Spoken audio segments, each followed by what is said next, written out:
Again, we are here in Tempe, Arizona, on the site of Habitat for Humanity's effort to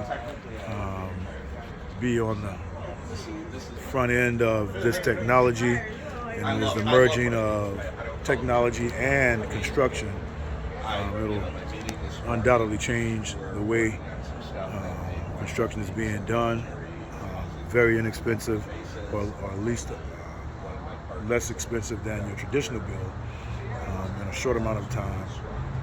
Right now we are just out here getting this information and soaking it all in and understanding this technology so that we can bring it back to North Carolina.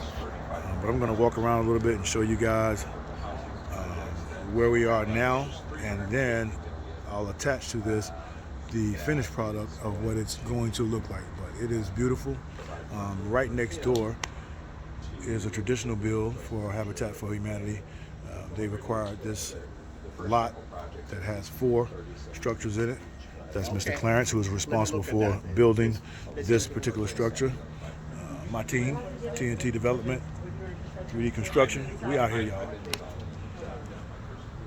We out here in the beautiful Valley of the Sun, Arizona.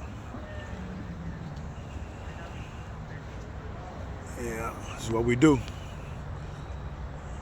is what we do.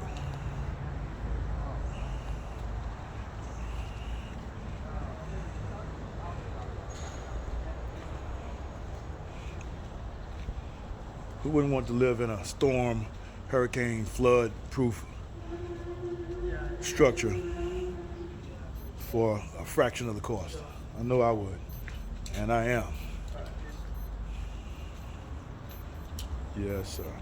So is Clarence gonna get a machine from you guys? I don't know what his plan is. Yeah.